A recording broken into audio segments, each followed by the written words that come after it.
morning, brother and sister. Ako po si Manuel Concepcion Rosario. Sampo natin ang ating Biblia sa Matthew 6, verse 24 hanggang 34. Mag-iwi lang kapag nandun. Amen. Okay. Verse 24, walang alipin makakapaglingkod sa dalawang Panginoon, sapagkat kapuputan niya ang isa at iibigin ang ikalawa. Paglilingkuran ng tapat ang isa at mamamakin ang ikalawa. Hindi ninyo maaaring paglingkuran ng pareho ang Diyos at ang kayamanan. Verse 25, kaya sinasabi ko sa inyo, huwag kayong mabalisa tungkol sa inyong kakainin at sa inyong iinumin, upang kayo mabuhay o kayo tungkol sa susukin ng inyong katawan. Hindi ba ang buhay ay higit na mahalaga kaysa pagkain at ang katawan kaysa damit? Verse 26, masdan ninyo ang mga ibon. Hindi sila nagtatanim ni umaaniman o kayo nagtitipon sa kamahalin. Ngunit pinapakain sila ng inyong ama na sa langit. Hindi ba higit kayong mahalaga kaysa mga ibon? Verse 27, sino sa inyo ang makakapagpahaba ng kanyang buhay sa pamamagitan ng kanyang pagkabalisa? Verse 28, at bakit kayo nababalisa tungkol sa pananamit? Isipin ninyo kung paano tumutubo ang mga bulaklak sa parang. Hindi sila nagtatrabaho na gumagawa ng damit.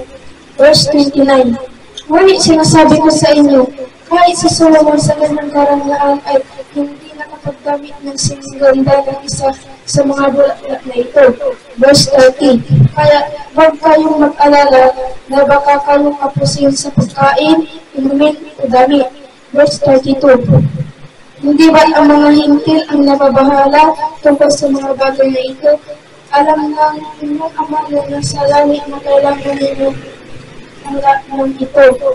Verse 33, ngunit higit sa lahat ay bigyang halaga ninyo ang karunungan ng Diyos at ang pamumuhay ng ayon sa kanyang kalooban at ibibigay niya sa inyo ang lahat ng mga bagay na ito.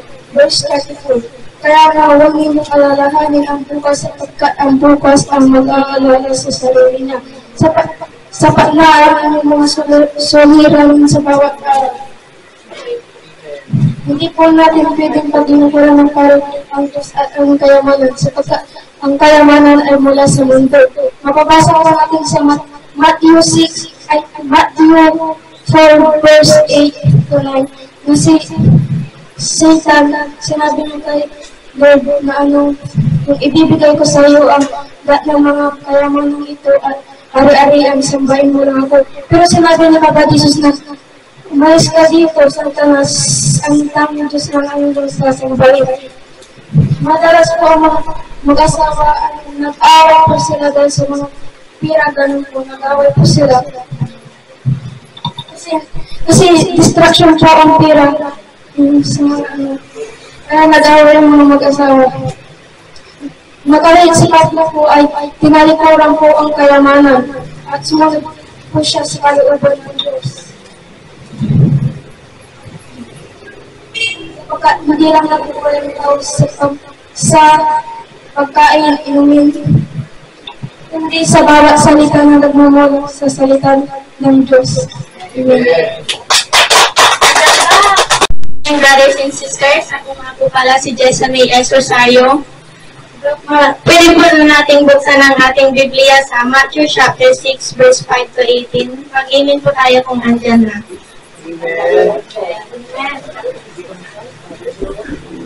Katuruan tungkol sa pananalangin. Verse 5, kapag nananalangin kayo, huwag kayong tumulad sa mga mapagkunwari. Mahilig silang manalangin na katayo sa mga sinagoga at sa mga kanto upang makita ng mga tao. Tandaan ninyo, tinanggap na nila ang kanilang gantimpala. Verse 6, Ngunit kayong nananalangin ka, pumasok ka sa iyong silid at isara mo ang pinto. Tsaka ka mananalangin sa iyong ama na hindi mo nakikita. At ang iyong ama na nakakakita ng ginagawa mo ng lihim ang siyang magbibigay sa iyo ng gantimpala. Verse 7, sa pananalangin ninyo, huwag kayong gagamit ng maraming salitang walang kabuluhan. dahil hindi kayo papakinggan ng amang nasa langit, gaya ng mga ginagawa ng mga hintil. Ang akala nila ay papakinggan sila ng Diyos dahil sa haba ng kanilang sinasabi. Verse 8, huwag ninyo silang tutularan. Alam na ng inyong Ama na nasa langit ang inyong kailangan bago pa ninyo ito hingin sa Kanya. Verse 9, ganito kayong mananalangin.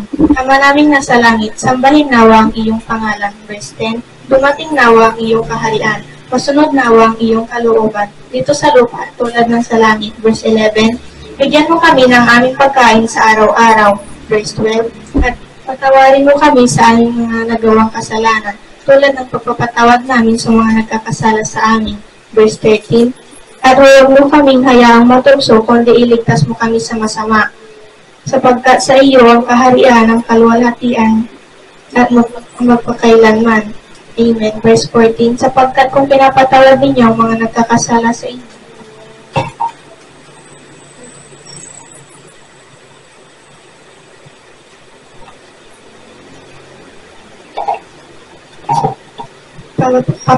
papatawarin din kayo ng inyong amang nasa langit. Verse 15, ngunit kung hindi nyo pinapatawad ang mga nagkakasala sa inyo, hindi rin patatawarin ng inyong ama ang inyong mga kasalanan. Katuruan tungkol sa pag-aayuno. Verse 16, kapag kayo'y nag-aayuno, huwag kayong magmukhang malungkot, tulad ng mga mapagkunwari. Mahilig silang mapagkunwari. Hindi sila nag-aayos ng sarili upang mapansin ng mga tao na sila'y nag-aayuno. Verse 15, sa halip, kapag nag-aayuno ka, maghilamos ka, lagyan mo ng langis at ayusin mo ang iyong buhok. Verse 18, upang huwag mapansin ng mga tao na ikaw ay nag-aayuno. At ang iyong ama na nakakakita ng ginagawa mo ng lihim ang siyang magbibigay sa iyo ng gantimpala. Sabi po sa verse na ito, kapag tayo ay nananalangin, huwag tayo gagantin. Kapag tayo ay nananalangin, huwag tayo magpakita sa mga tao.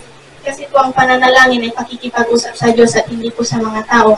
Kapag po nananalangin tayo, pumunta po tayo sa ating silid o kaya po sa isang sulok na wala pong makakakita sa atin.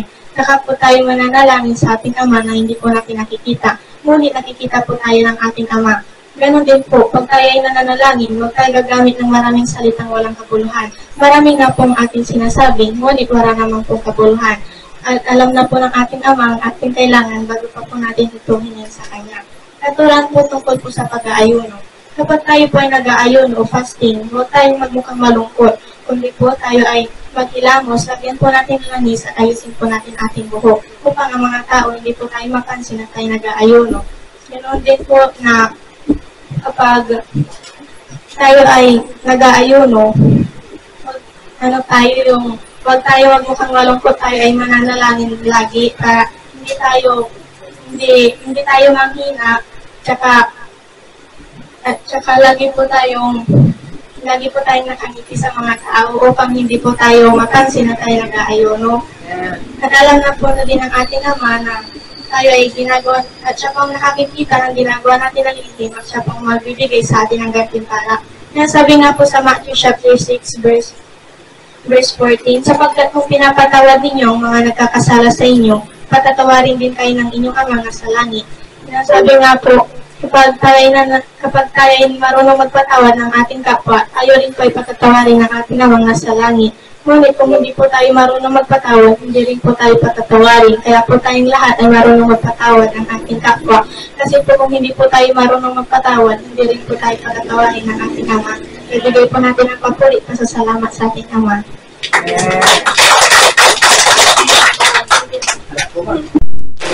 Good morning po sa ating lahat, brothers and sisters, ang mga po si Raven, Tante po, kilala niyo na po. Okay po. Ngayon po, papasahin po natin ang Isaiah chapter 10, verse 1 to 4. Isaiah 10, verse 1 to 4. Diyan na po ba kawa? Si Amen lang po. Amen. Amen. Okay po.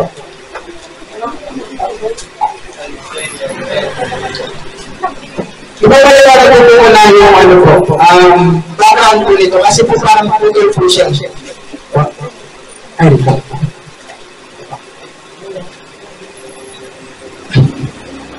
Ang verse po itong chapter 10, verse 1 to 4, is nalito po siya ng chapter 9. Ang title po ng chapter 9 ng verse po ng is, ang pagpaparusa ng Diyos sa Israel. Bakit po sa namin yung chapter 9? Kasi po kalutog po siya ng chapter 10 po ito. At connected po yung sinasabi dito, doon po sa chapter 9. Ang ano po, bago po tayo mag-start mo ng basahin po ito, papaliwanag po na yung konting background lang po nung chapter 9 po. Kasi po, nahilap yung indihin pag hindi po natin binasa. Ang verse po ito is umapalong po sa pagpaparusa po ng Diyos sa mga Israelita dahil po sobrang tigas po ng mga ulo nila at palalo po sila. With anong po yung palalo? Yung ginagawa po nila yung gusto nila sa sarili nila at hindi nila ina-acknowledge si Father God. Isa din po yung mga namumuno sa Israel. Sila po yung naging dahilan kung bakit po gumagawa po ng, nagkakasala po yung mga Israel. Kasi po, hindi sila po sila mag-lead sa kay Father God. Sila po yung naging dahilan kung bakit nagiging yung mga Israel sa naging pariwala, yung nagiging matigas ang ulo.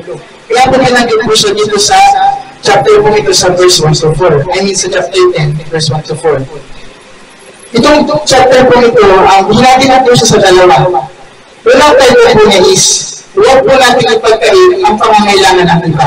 Makita po natin ito sa verse 1 to 2. Okay po, basahin po natin ang verse 1. Mapapakama kayo, mga gumagawa ng hindi makatarungang batas, na umaapi sa mga tao.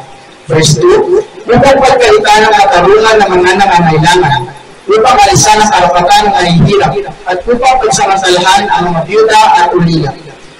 Ano po gusto nito sabihin sa atin? Hindi lang ito makapatungkol sa mga namumuno sa Israel. Hindi lang po ito makapatungkol sa mga Israelita na namumuno, sa mga namumuno sa Israelita. Gusto din po itong sabihin sa atin. Na-try po ba natin hindi magbigay ng tamang pagtrato or unfair na pagtrato sa iba. Mayroon ito gawin lalo na sa mga nakagalit po natin. Di ba po? Ngayon po, sabi po ni Father God, mapapahamak daw po tayo. Pag ganun daw po yung ginagawa natin. Please, huwag po tayong gano'n na, hindi po kunwari. Kung may kagalit mo po tayo, o sa mga tao, huwag po tayo tumingin sa yaman o sa hirap ng isang tao. Natingnan po natin, anak din po siya ng Diyos, kapatid po natin siya. Huwag po natin itrato na parang iba sila sa atin. Itrato natin na parang natin kauli sila. Kauli naman talaga natin sila, kapatid natin sa Diyos. Ayaw po ng Diyos na itrato natin yung iba, o ipagkait natin sa iba, yung pangangailangan po nila. Kaya, sinasabi dito ni Father na, mapapahamak daw po tayo pag ganun po yung ginagawa natin. At ang pangalawa naman po is, ang pagiging makasali natin ay siyang magpapahamak sa atin. Nakikita po natin ito sa verse 3 to 4. Basahin po natin. Verse 8. Ano ang gagawin ninyo sa araw ng pagpaparusa? Pagdating ng pagkawasak na nagmumula sa malayo. At kanino kayo lalapit upang humingi ng tulong at kanino ninyo iiwanan ang inyong kayamanan? Verse 4. Upang hindi kayo mabilanggo o mamatay sa labanan. Sa kabila ng lahat ng ito, hindi mawawala ang kanyang puot. Patuloy niyang paparusaan ang kanyang bayan. Sinabi niya po dito na, ano daw ang gagawin natin pag tayo naman doon po yung nangangailangan? Hindi din natin tinutulungan yung iba. Kailangan po, kung ano po yung gustong gawin nila sa inyo, dapat gagawin nyo din po sa iba. Hindi para makakuha po kayo ng, hindi para makinabang kayo sa kanila or kay Father God. Gagawin niyo po yun kasi may pagmamahal po kayo at utos po yun ng Diyos. Kaya, sabi nga po, unahin mo yung kapwa mo kaysa sa sarili. Kasi yun din po yung utos at gusto gawin, ipagawa sa atin ng Diyos. Ngayon po, ano po ang magiging pwede natin conclusion dito? Sabi nga po, di ba, mahalin natin ang kapwa natin kaya ng pagmamahal natin sa ating sarili. Ngayon po, thank you po. Yun po, magandang umaga po sa bawat isa. Ako po si Juliana Terra Payupay Tabuang at Ako po, i-share ko po ngayon yung na-assign po sa akin na chapter po na makikita po natin sa Book of Isaiah. Buksan po natin ang ating po mga Bible sa Isaiah chapter 41 verses 1 to 20.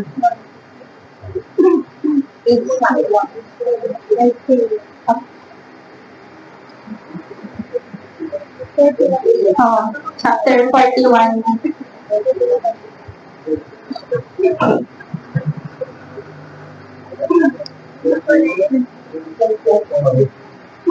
Andiyan na po ba tayo? Isaiah chapter 41 verse 1. Sinabi ni Yahweh, tumahimik kayo at makinig. Kayo na nasa malalayong lupain. Pag-ibayuhin ninyo ang inyong lakas at dalhin sa hukuman ang inyong usapin. Doon ang panig ninyo ay papakinggan upang malaman kung sino ang may katwiran. Verse 2, sino ang nagdala sa isang mananakop mula sa silangan at nagbigay ng tagumpay sa lahat ng kanyang paglaban? Ang mga halit mga bansa ay parang alikabok na lumilipad sa bawat hataw ng kanyang tabak at parang dayaming tinatangay dahil sa kanyang pana. Verse 3, buong bilis na tinutugis niya ang mga kaaway. Ang kanyang mga paa ay hindi halos sumayad sa lupa. Verse 4, sino nasa likod ng lahat ng ito? Sino nagpapagalaw sa takbo ng kasaysayan mula sa pasimula? Akong si Yahweh na naroon noon pa man at mananatili hanggang sa katapusan. Verse 5, ito'y nasaksihan ng mga tao sa malalayong lupain at nanginginig sila sa takot kaya silang lahat ay lumapit sa akin at sumamba. Verse 6, sila ay nagtutulungan at nagpapayuhan. Huwag kayong matakot. Verse 7, sinabi ng mga karpentero sa mga panday ginto, magandang trabaho. Hinangaan ng mga gumagawa ng ribulto ang mga nagkakabit-kabit nito. At ang sabi, mahusay ang pagkahinang. Pagkatapos ay ipinako ang ribulto sa patungan nito. Verse 8, ngunit ikaw, Israel, na aking lingkod, lahi ni Abraham na aking kaibigan, ikaw ang bayang aking hinirang. Verse 9, ikaw ay kinuha ko sa mga dulo ng daigdig. Sa pinakamalalayong sulok nito, sinabi ko sa iyo noon, ikaw ay aking lingkod. Pinili kita at hindi tinakwi. Verse 10, ako'y sa iyo, huwag kang matakot. Ako ang iyong Diyos, hindi ka dapat mangamba. Palalakasin kita at tutulungan, iingatan at iniligtas.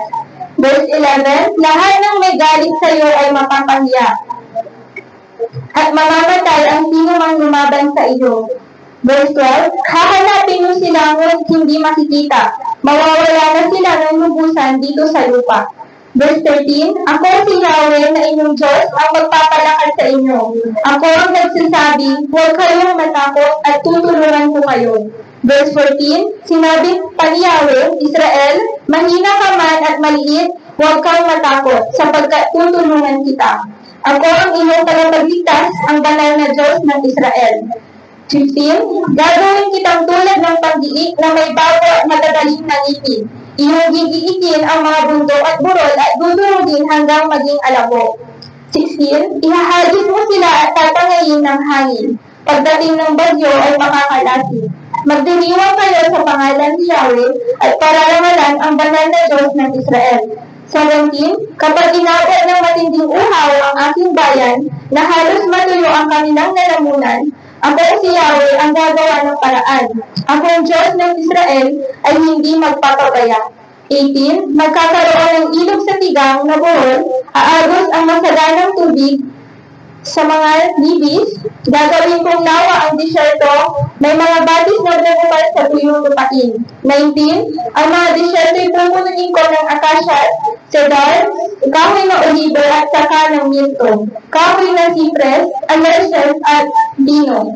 20, at kung magkagayon, makikita nila at maunawaan na akong si Yahweh, ang banal na Diyos ng Israel, ang gumawa at lumikha nito. Amen. Sa chapter na po ito, meron po itong 3 main points or nahahati po ito sa tatlo. Ang una po ay we are chosen by God and He has promised. Yung pangalawa naman po, He is our protector, and number 3 naman po ay nothing is impossible with God. Yung sa number 1 po, sinasabi po dito na tulad po nila Abraham, nila Isaac, nila Israel, at Moses, at marami po po iba. Tayo rin po ay mga pinili rin po ng Diyos, at tayo po ay mga lingkod, at mga anak din po ng Diyos, at meron po tayong iba't ibang calling mula sa Diyos. Kung makikita po natin dito po sa chapter na to, makikita po natin yung isa po sa pangako ng Diyos. Kung mababasa po natin sa verse 10, yung ako'y sa iyo, huwag kang matakot. Ako ang iyong Diyos, hindi ka dapat mangamba. Palalakasin kita at tutulungan, iingatan at ililigtas. Doon po, makikita po natin na sinasabi po ng Diyos sa atin na hindi po dapat tayo matakot dahil palagi po natin kasama ang Diyos. And dapat po na mas manaig po yung faith natin o yung pananampalataya po natin kaysa po yung sa takot natin. Kasi po, kapag nag-focus po tayo sa takot na tulad na naman po nung sa bagyo, di ba po, nung nakaraang linggo nung nangyari po. Kapag nag-focus po tayo doon po tayo unti-unting mahihina at babagsak. Yun po yung gusto ng enemy sa atin, yung matakot tayo, yung makulong tayo sa takot na yun para yung pananampalataya natin sa Diyos ay lumiit at humina. Di ba? Yung sa po, meron po yung sa story sa Bible, yung lumakad si Jesus sa ibabaw ng tubig, yung sumunod siya sa mga alagad niya na nasa bangka, at nung nakita siya ng mga alagad niya na lumalakad sa ibabaw ng tubig, natakot sila. Sabi nila na may multo, sabi nila. Pero sabi ni Jesus na, huwag kayong matakot, ako ito, sabi niya. And sabi naman ni Peter doon, ni Pedro, sabi niya na, Panginoon, kung talagang ikaw nga po iyan, papuntahin mo ako sa kinawawaanan mo. Sabi niya kay Jesus. So, sabi naman po ni Jesus na, halika, sabi ni Jesus doon. Tapos, yun po, nakalakad nga po si Pedro sa ibabaw ng tubig. Pero nung napansin po niya na malakas yung hangin, natakot siya, dahil doon, natakot siya, unti-unti siyang lumubog. And sumigaw po siya na, Panginoon, sagipin po ninyo ako, sabi niya. At agad naman po siyang tinawakan ni Jesus. Sabi ni Jesus sa kanya na, bakit ka nag-alinlangan? Napakaliit na yung pananampalataya, sabi ni Jesus sa kanya. Yun doon sa kwento na po yun, the same thing din po sa atin, na kapag nag-focus po tayo doon sa mga bagay na nagdudulot po sa atin ng takot, o nag-focus po tayo doon sa mga negative na pumapasok po sa isip natin, doon din po, tulad din po nila doon, lulubog din po tayo, doon po tayo manghihina, kapag nag-focus tayo doon sa takot na nararamdaman natin. Kaya kapag dumadating po tayo sa point na kapag natatakot din po tayo, lagi po tayo humingi ng tulong sa Diyos kasi siya po yung magpapalakas po sa atin. Diba sabi nga po ni Lord na palalakisin kita at tutulungan, sabi po niya, diba? Na kapag lagi po natin tandaan at panghawakan yung pangako ng Diyos sa atin na hindi dapat tayo matakot dahil kasama po natin siya palagi. At diba sabi din po sa Bible na sabi ni Lord na I will never leave you nor forsake you, diba? Hindi niya po tayo iwan at hindi niya po tayo pababaya. Yun po yung palagi natin panghawakan kapag nakaka-encounter po tayo ng mga problema o mga bagay na nagdudulot sa atin ng takot. At yung sa pangalawa naman po ay He is our protector.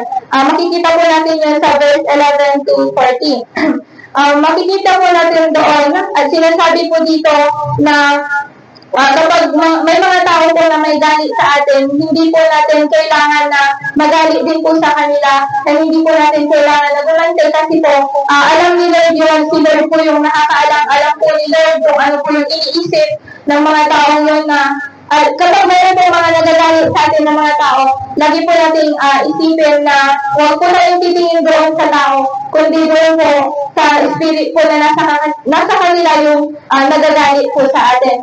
Ang gagawin po natin para sa kanila ay pag-pray po sila kasi po hindi po nila alam yung ginagawa nila. Pag-pray po natin sila na magkaroon ng mercy si Lord sa kanila. Yung last one po is nothing is impossible with God. Makikita po natin yan sa verse 17 to 20.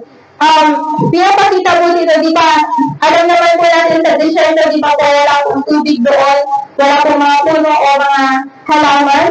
Pero nung sinabi ni Lord dito sa mga salita niya na gagawin kong lawa ang desierto at pupunuin niya ng mga puno at mga halaman yung desierto. Doon pa lang po sa salita ni Lord na yun, makikita po natin na wala po talaga imposible sa Diyos, na wala po bagay na hindi po kayang gawin ang Diyos.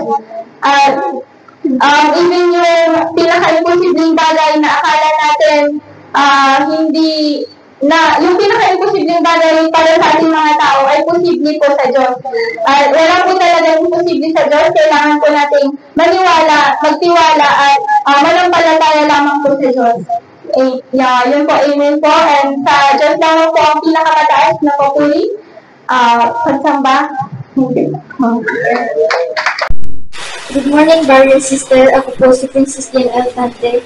Bago po ako mag-share, tayo po muna lahat ng manalangin. Praise Lord, maraming salamat po sa umagang ito.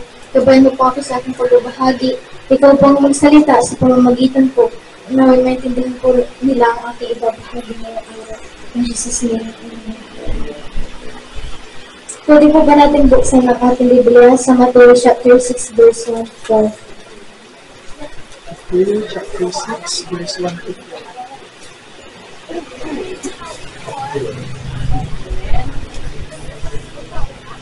Diyan na po ba kayo?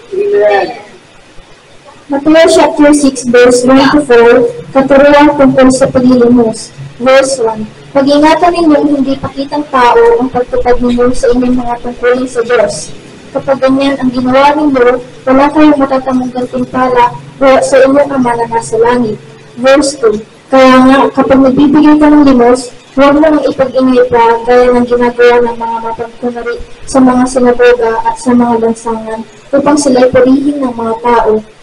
Tandaan ninyo, tinanggap na nila ang kanilang gantimpala. Verse 3, sa halip, kapag nagbibigay ka ng limos, huwag mo nang ipaalam ito o maging sa matalik ng kaibigan. Verse 4, gawin mo lihim ang iyong pagbibigay ng limos at ang iyong ama na nakakakita ng kabutihang ginagawa mo ng lihim ang siyang magbibigay ng gantimpala sa iyo. Ang explanation po, maharapan lamang po na pumililing po tayo sa Diyos, nagawa po natin yung mga bagay na hindi po magpakitang tao po tayo. Bukas po, kapag tayo nagliling po sa Diyos, dapat upang siya purihin sa mahirap salamatan. Kapag tayo po sasama sa Panginoon, isundar po natin yung ating sarili, hindi sa mga tao, hindi po sa Panginoon, ng buong puso. At kapag tayo naman po ay tutulong, huwag po natin itong ipagmayabang. Ito po ating isa puso, hindi para mapuri, dahil ang Diyos po yung nakakita sa atin ng lihim at siya rin po yung magagantimpala sa atin. Nga po diba, sinasabi po dito sa Matthew chapter 6 verse 4, gawin mo lihim ang iyong pagbibigay ng limos at ang iyong ama na nakakakita ng kabutihang ginagawa mo ng lihim nang siyang magbibigay ng gantimpala sa iyo. Kaya kapag tayo tutulong, isa puso po natin ito dahil wala rin pong silbi ang pagtulong natin kung ito ay ating ipinagmamataas at ipinagmamayabang. Kapag tayo na po tutulong, ano po yung, huwag na po natin sabihin sa ating kaibigan o matalik ng kaibigan, realize po ng Diyos na kapag tayo tutulong, ginagawa po natin ito ng tahimik at tapat sa ating kalooban. Ang pagtulong po ay hindi basta-basta nakatulong na tayo. Mas maganda po kapag sasamahan po natin ito ng dalisay na puso at bukas sa ating kalooban. Yun po, Lord po God.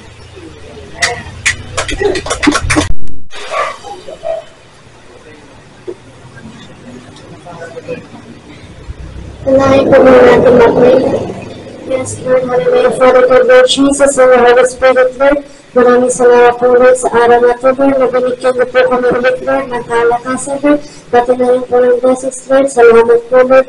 Lord, kabayan niyo po ko, Lord, sa ating pagkakagapag po ngayon, Lord. Maraming salamat po. In Jesus' name, amen. Magandang umaga po sa inyong lahat, brothers and sisters. Ako po si Andrea Sofia P. Angala. Buksan po natin ang ating Biblia sa Matthew chapter 6, verse 19 to 23. Sabihin po, amen, kung nandiyan na po kayo. Amen. Amen. Matthew chapter 6, verse 19 to 23. Verse 19. Huwag kayong mag-impok ng mga kayamanan dito sa lupa. Dito may nanginginom ng insekto at kalawang, at may nakakapasok na magnanakaw. Verse 20. Sa halip, mag-impok kayo ng kayamanan sa langit. Doon walang nanginginom ng insekto at kalawang, at walang nakakapasok na magnanakaw. Verse 21. Sapagkat kung saan naroroon ang iyong kayamanan, naroroon din ang iyong puso, ang ilaw ng katawan. Verse 22. Ang dara ang ilaw ng katawan. Kung hindi na ang iyong paningin, magpupuno ng naroroon ang iyong buong katawan. Verse 23. Ngunit kung malabo ang iyong paningin, magpupuno ng kadiliman ang iyong buong katawan. At kung ang ilaw ng madilim, ikaw na ang tunay na nasa kadiliman. Ang sabi nga po, mag-impok po tayo ng kayamanan sa langit, huwag po sa lupa. Sa pagdating po ng rapture, magubuhay po lahat ng ating kayamanan dito sa lupa. Ang kayamanan po ay mawawala, pero ang pag-ibig po ay Diyos sa ating ibig. Ano po? Sabi nga po sa verse 21, kung nasa ng iyong kayamanan, naroroon po ng iyong puso. Mag-impok po tayo ng kayamanan sa langit, halagaan po ang ating kayamanan sa langit. Ngayon din po sa verse 22 to 23, patuloy po tayo manampalataya sa Panginoon Diyos po. Pag marami po tayong ginagawa, magbigay po tayo ng panahon sa ating Panginoon Diyos. Patuloy po natin ingatan ng ating puso, pero hindi po ito manamuhan. Dahil ang Diyos ay nananirahan po sa ating katawan po. Maraming salamat po. We are praising sa our God.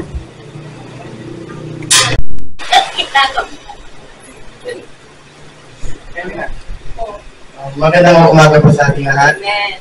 Bago po tayo magsimula, tayo po ay manalangin. Yes, Father God, Lord Jesus, and the Holy Spirit, Lord. Thank you, Lord, sa umagang ito, Lord, na binigay mo, Lord, na panibagong araw, Lord, na nakarating ang bawat isa, Lord. Patuloy mo kaming gabayan, Lord, na magkaroon kami ng kanya-kanyang revelasyon, Lord, sa aming pag-aaralan ngayong araw. At patuloy namin ito magamit sa aming pang-araw-araw na pamumuhay. Patuloy ka na po rin, Panginoon. Amen. Maaari po ba natin buksan ang ating mga Biblia sa mga Awit chapter 51.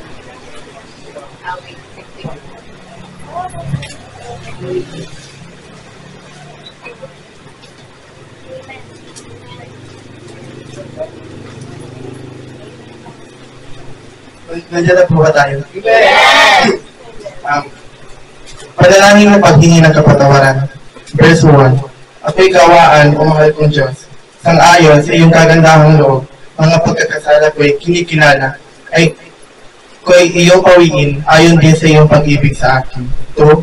Linisin mo sana ang aking karuhan, at patawarin mo ang aking kasalanan. 3. Mga pagkakasala ko'y kinikilala, di ko malilimutan, laging alaala. 4. Sa iyo lang ako nagkasalang tunay, at ang ginawa ko'y di mo kinalugtan. Kaya may katuwiran ka na ako'y hatulan, marapat na ako'y iyong parusahan. 5. Ako'y masama na buhat ng isilang, makasalanan na ng ako'y iluwan. 6. Nais mo sa akin isang pusong tapat, puspusin mo ako, Diyos, ng dunong mong wagas. 7. Ako'y linisin, sana ako'y hugasan, at ako'y pumuti ng lubos-lubusan. 8. Sa galakatuwa, ako ay puspusin, butong nanghihinay, muling palakasin. 9. Ang kasalanan ko'y ilang limutin, lahat kong nagawang masamay pawiin. 10. Isang pusong tapat sa aking likhain. Bigyan mo, Diyos, ng bagong damdamin. 11. Sa iyong harapay, huwag akong alisin. Iyong banal na espiritu ay paghariin. 12. Sa galakat na dulot ng iyong pagliligtas, ibalik ka ako po'y gawin mong tapat. 13. Kung magkagayon na aking tutulungan sa iyo lumapit ang makasalanan. 14. Ingatan mo ako at tagapagligtas ko, at aking ihahayag ang pagliligtas mo. 15. Tulungan mo akong makapagsalita at pupurihin ka sa gitna ng madla. 16. Hindi mo nanais ang mga handog. Hindi ka nalulugod sa haing sinunog. 17. Ang handog ko, Diyos, na karapat-dapat ay ang pagpapakumbaba at pusong mapagtapat. 18. Iyong kahapagan, O Diyos, ang Zion, at ang Jerusalem ay muling ibangon. 19. At kung magkagayon, ang handog na dala sa dambana, torong susunukin, malugod na ito yung tatanggapin.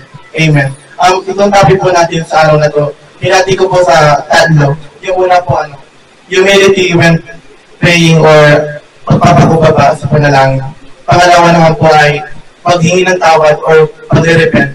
And pangalo,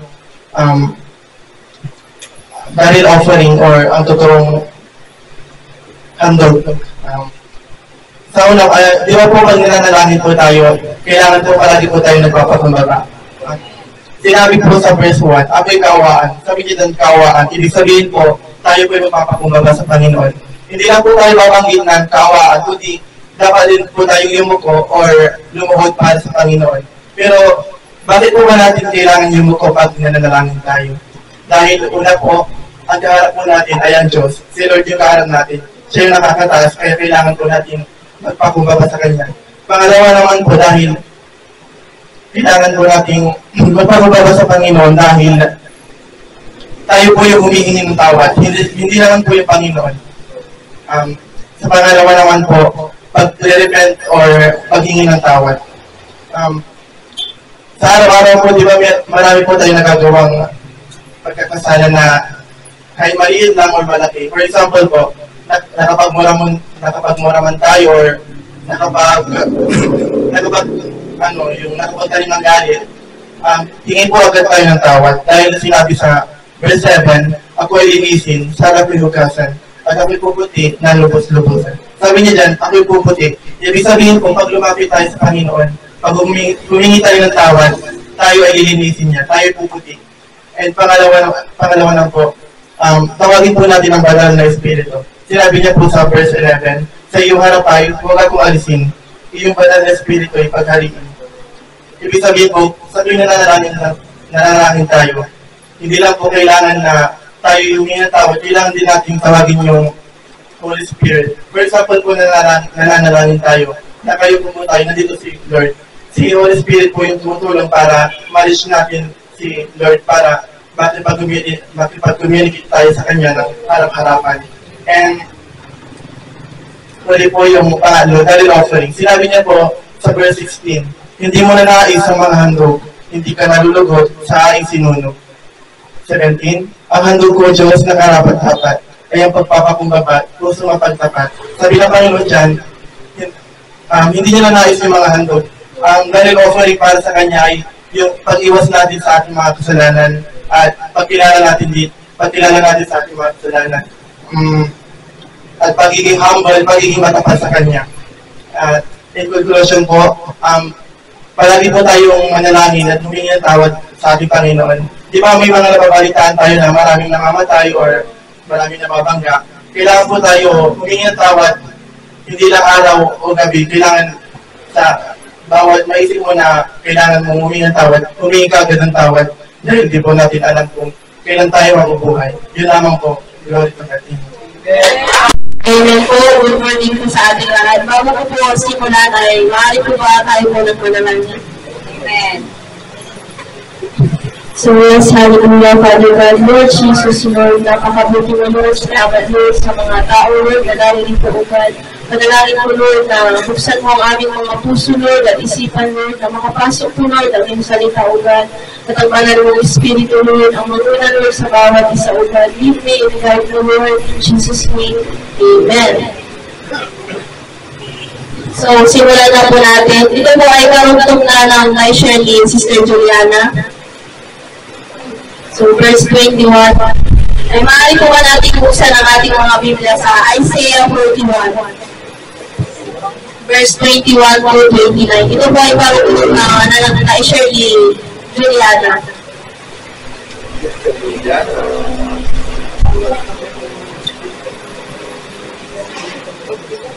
Amen. Mag-amen lamang po pag na-enter. Chapter 41.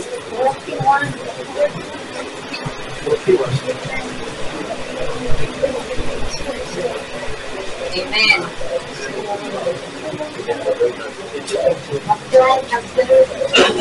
Isaiah 41, chapter 21 to 41. Verse 21 to 29. Chapter 41, verse 21. Amen. Simulan na po natin.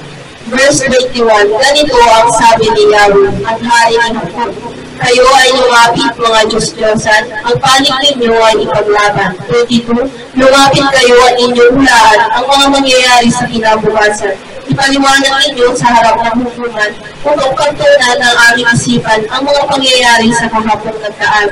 23, maniniwala kami kayo ay Diyos kapag ang hinaharap ninyong mahulaan. Kayo magpakita ng anumang gawang mabuti o kahit masama, nang kami masindak o kayo'y maghina. 24, kayo at ang inyong gaway walang kabuluhan. Ang sumasamba sa inyo ay kasuklap-suklap. Verse 25, mayroon akong isang taong pinili mula sa silangan at aking pinasasalakay mula sa hilaga. Parang upang kanyang tatapakan ang mga hari, tulad ng pagmamasa sa putik na ginagawang palayo. 26, mula sa simula, sino sa inyo ang nakahula na ito'y mangyayari para masabi namin siya ay tama? Walang sinabing anuman ang tungkol dito ang isa man sa inyo. Verse 27, ako si Yahweh ang unang nagbalita nito sa Jerusalem, na ang ikasabi ko sa aking sugo ang ganito, ang aking bayan ay uuwi na. 28, nang ako'y maghanap, wala akong nasuntungang tagapayo na handang sumagot sa sandaling magtanong ako. 29, lahat ng Diyos-Diyosan ay walang kaluhan. Wala silang nagagawang anuman dahil sa sila'y mahihina at walang kapangyarihan. Amen.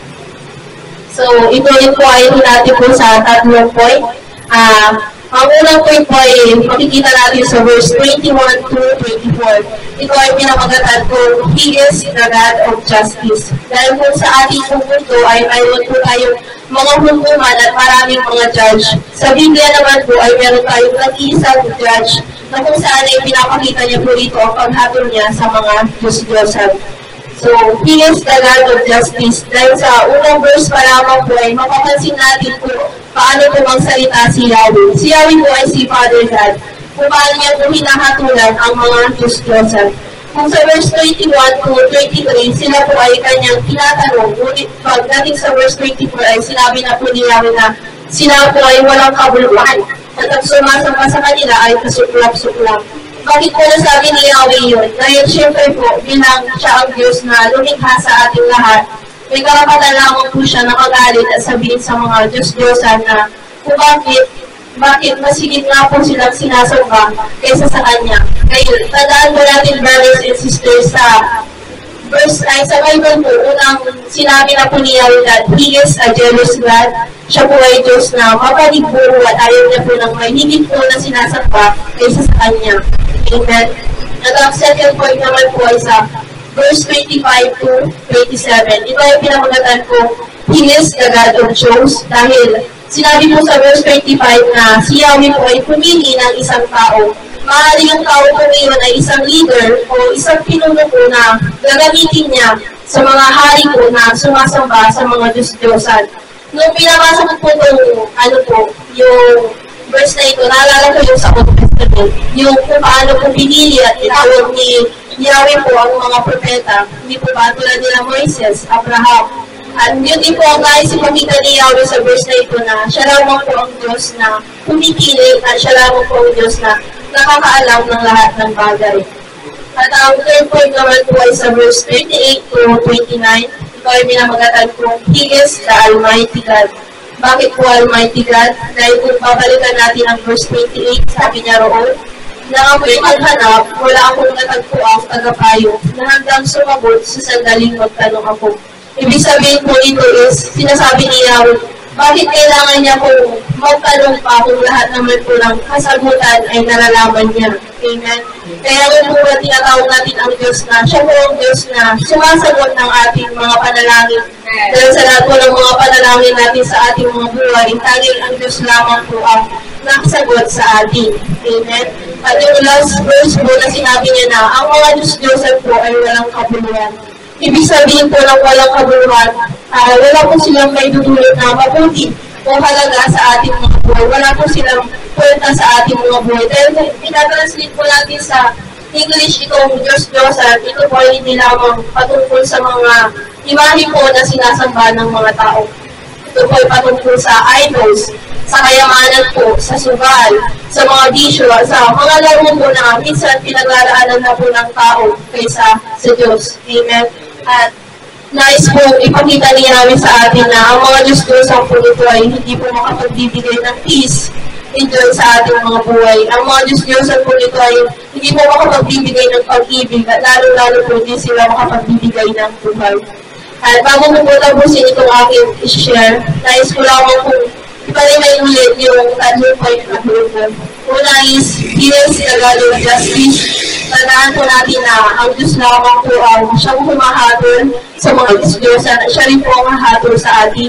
At ang pangalawa is, He is the God of shows. Siya po ang Diyos na pumipili. At gaya ng mga propeta, tayo rin po ay pinili niya. At ang third point naman po is, He is Almighty God. Wala na pong ibang Diyos na makapangyarihan sa lahat kundi si Father God lamang po at ang kanyang anak na si Jesus. Dahil sinabi nga po sa Biblia na sila po ang simula at wakas.